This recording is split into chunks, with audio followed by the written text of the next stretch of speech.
प्रधानमंत्री जी इतना प्रयास करते हैं, बेचारे 18 घंटे काम करके उन्होंने आधा देश बेच दिया। अगर 24 घंटे काम करता है प्रधानमंत्री जी तो पूरा देश ही बेच देता है। वो आपने जो 20,000 करोड़ का चूरन दिया था वो अभी तक खत्म भी नहीं हुआ, और आपने बताया भी नहीं मन की बात में आकर कि ये चूरन गर्म पानी से लूं या ठंडे पानी से, और आपने फिर दोबारा 2,000 का चूरन दे दिया। इतने चूरन मत दीजिए प्रधानमंत्री जी जो हमें हजम ही ना हो पाए। और देश में सब कुछ बिक गया, अगर कुछ बिकना बाकी है तो आप जैसे अंधभक्तों की किडनी, और वो भी जल्दी बिकेगी इस देश के अंदर। कि मुझे माँ गंगा बुला रही है, माँ जमुना बुला रही है, मुझे माँ गोदावरी बुला रही है। आपको कोई सी माँ नहीं बुला रही, आपको बुला रही है तो बहन जसोदा गुजरात के अंदर, आप वहाँ पहुँचिए और देश के किसान को माफ करिए। देश का प्रधानमंत्री मैं गधे से प्रेरणा लेता हूँ, ये मैं नहीं कहता, प्रधानमंत्री जी कह रहे हैं कि मैं गधे से प्रेरणा लेता हूँ। जिस देश का प्रधानमंत्री जी गधे से प्रेरणा ले रहा है वो आपको और हमें क्या देगा? हमारे पेट के अंदर देश के किसान की रोटी भरी हुई है, इसलिए हमें किसान की मन की बात सुनाई देती है, प्रधानमंत्री जी की बात सुनाई नहीं देती। श्री मोदी ने बोला है कि पूरे हिंदुस्तान के किसान को बराबर का दर्जा मिले, इसीलिए इस कानून को लाया गया है कि जिस तरह पंजाब के अंदर समृद्ध किसान है उसी तरह उत्तर प्रदेश और बिहार में भी लोग समृद्ध बनेंगे। आप प्रधानमंत्री जी की बात पे बहुत यकीन करते हैं और प्रधानमंत्री जी की बात भी बहुत सुनते हैं। आप एक बात मुझे बताइए, प्रधानमंत्री जी की कौन सी बात पे आप यकीन करते हैं? चलिए आप मुझे बताइए, प्रधानमंत्री जी ने लोकसभा चुनाव के दौरान इतने सारे भाषण दिए थे, इतने सारे जुमले छोड़े थे, उनमें से आप मुझे 5 काम बता दीजिए जो देश के प्रधानमंत्री जी ने करे हों। थोड़ा सा दिमाग पे प्रेशर डाल लीजिए, कोई दिक्कत नहीं, बता दीजिए। हटाने के लिए हटा दिया। अच्छा ठीक है, ठीक, एक मिनट और बताइए, एक ही बता पाएंगे क्या 5 में से? बताइए। राम मंदिर बन जाएगा। एक बात मुझे बताइए, आप इस देश में रहते हैं या देश में बाहर से आए हुए हैं कहीं? मैं तो फिलहाल यही रहता हूँ। नहीं, मुझे लग रहा है कहीं आपको भी कहीं मोदी सरकार की तरफ से कोई सरकारी मदद आ रही है। 2 लाख रुपए महीना। एक बात मुझे बताइए, देश के अंदर राम मंदिर को बनाने वाला सिर्फ सुप्रीम कोर्ट है, वरना आप एक बात मुझे बताइए, जिस तरीके से इस देश के अंदर 3 तलाक का मुद्दा संसद से पारित हो सकता है तो भगवान श्री राम को कोर्ट के दरवाजे के चक्कर क्यों लगाने पड़े? मोदी जी ने बनवाया है। अरे मोदी जी की औकात नहीं है राम मंदिर बनाने की, ये देश को तोड़ने वाले लोग हैं। और आपको बता देता हूँ मोदी जी की एक छोटी सी पॉलिसी, ये वोट मांगते हैं सीता के पति के नाम पर और काम करते हैं नीता के पति के नाम पर। और नीता के पति समझ गए आप कौन? अंबानी और अडानी, ये उनके नाम पर काम करते हैं। आत्मनिर्भर बनाने का प्रयास तो कर रहे हैं प्रधानमंत्री। आप बन गए आत्मनिर्भर, तो आप भी अपनी पापा जी से कहिए कि अपनी मम्मी को छोड़ दें, बनाइए होते हैं आत्मनिर्भर। क्यों नहीं बनाते उन्हें आत्मनिर्भर? बताइए ना, क्यों नहीं बना रहे आत्मनिर्भर? आप तो बन गए आत्मनिर्भर। आप एक बात मुझे बताइए, एक आम आदमी के घर में इनकम टैक्स की रेड हो जाती है, आप जैसे पत्रकार जो हराम की दलाली खाते हैं उन्हों के घर पे कभी इनकम टैक्स की रेड नहीं होती।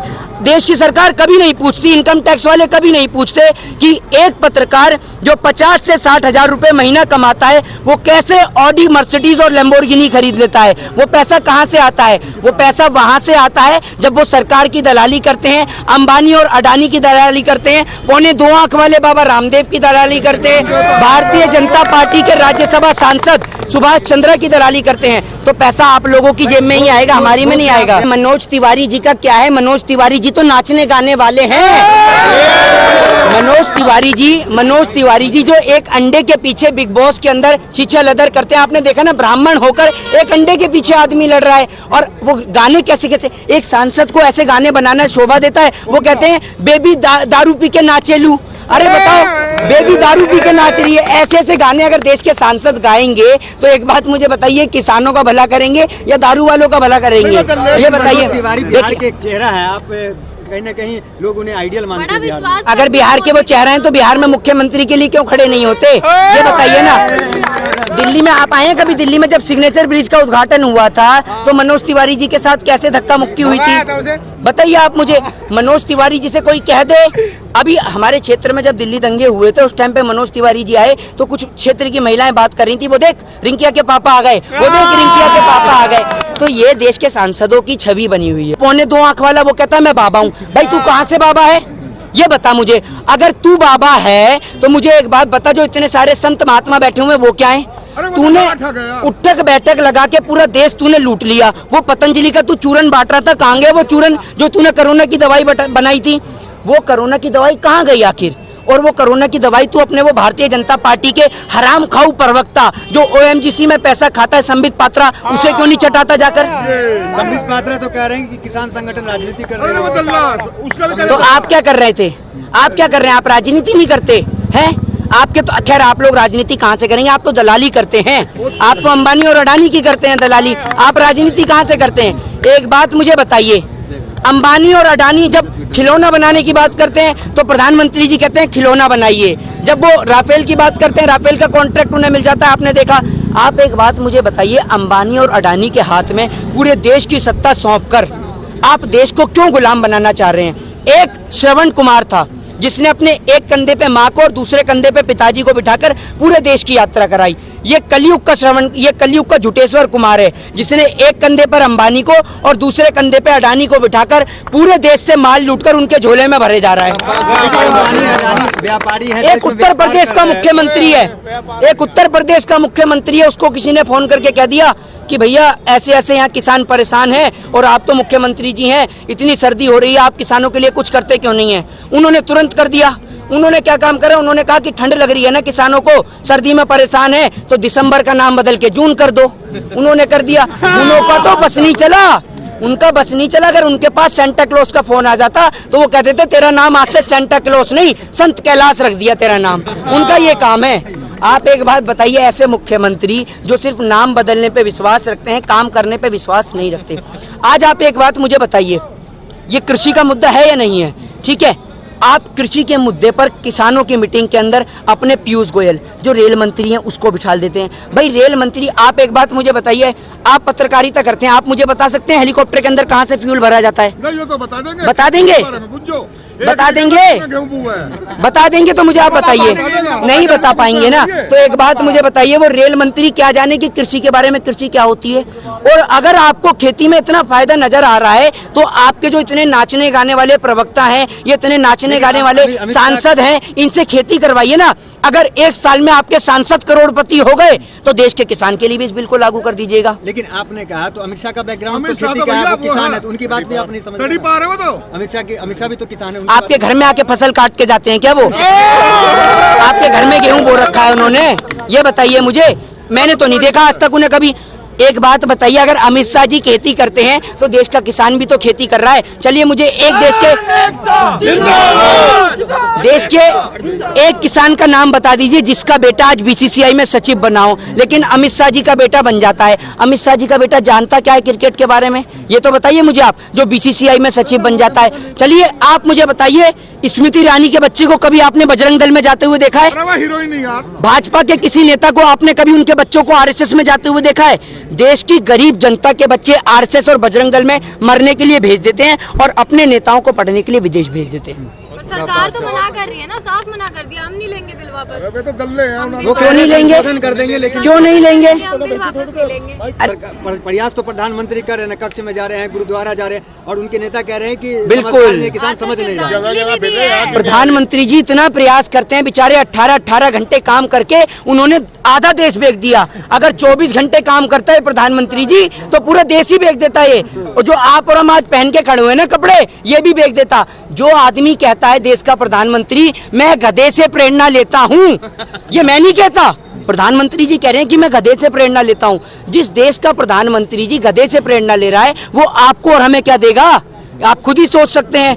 खैर, अगर आपको दलाली मिलती है तो आप नहीं सोच सकते, क्योंकि आपकी सोचने की क्षमता खत्म हो गई है। प्रधानमंत्री ने 2-2 हजार रुपए किसानों को दिए तो अच्छा, 2-2 हजार में राजा हो जाएंगे। आप इतना एहसान क्यों कर रहे हैं? अरे प्रधानमंत्री जी इतना एहसान मत करिए कृपया करके, मैं दोनों हाथ जोड़ रहा हूँ आपसे, इतना एहसान मत कीजिए। वो आपने जो 20,000 करोड़ का चूरन दिया था वो अभी तक खत्म भी नहीं हुआ, और आपने बताया भी नहीं मन की बात में आकर कि ये चूरन गर्म पानी से लूं या ठंडे पानी से, और आपने फिर दोबारा 2-2 हजार का चूरन दे दिया। इतने चूरन मत दीजिए प्रधानमंत्री जी, जो हमें हजम ही ना हो पाए, कहीं हमें दस्ती लग जाए, तो इतने चूरन मत दीजिए देश की जनता को। मन की बात की उससे संतुष्ट हुए?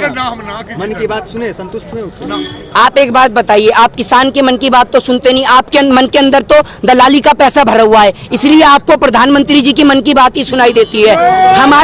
हमारे पेट के अंदर देश के किसान की रोटी भरी हुई है, इसलिए हमें किसान की मन की बात सुनाई देती है, प्रधानमंत्री जी की बात सुनाई नहीं देती। क्योंकि प्रधानमंत्री जी का भाषण सुनना और शेख चिल्ली की बात सुनना दोनों बराबर ही है, समझ रहे हैं? आपकी आय दुगनी करने की तो बात कर रहे हैं, 2022 तक आपकी आय दुगनी हो जाएगी। यार प्रधानमंत्री जी का बस नहीं चल रहा। नहीं, अगर देश का किसान कहे कि खेत में बारिश नहीं हो रही तो वो भी शेख चिल्ली वाली बात कह दे कि मेरे पास इतना लंबा बांस है कि खेत ऊपर करूंगा आसमान में तो बारिश हो जाएगी। हाँ, और गृह मंत्री कहेगा तू रखता कहाँ है उस बांस को, तो कहेगा मैं तेरी घौर में ही रखता हूँ। वही वाला हिसाब है यहाँ देश के अंदर। नीति क्या है? किसान 26 तारीख में बता दें ट्रैक्टर चलेंगे या वापस घर जाएंगे? देखिए, देश के किसान की पूर्ण रूप से मंशा है इस बार 26 जनवरी के दौरान राजपथ पे ट्रैक्टर दौड़ाने की। अगर उसकी ये मंशा मैं आपको बताता हूँ, देखिए देश के किसान से आपको माफी मांग लेनी चाहिए और तीनों बिलों को वापस ले लेना चाहिए। ये अपने देश का किसान है। जब आप वहाँ बिरयानी खाकर ना जाने क्या क्या सौदे करी आते हैं, वहाँ जाके झूला झूल के क्या क्या सौदे करी आते हैं, तो आपको देश के किसान के आगे झुकने में क्या दिक्कत आ रही है?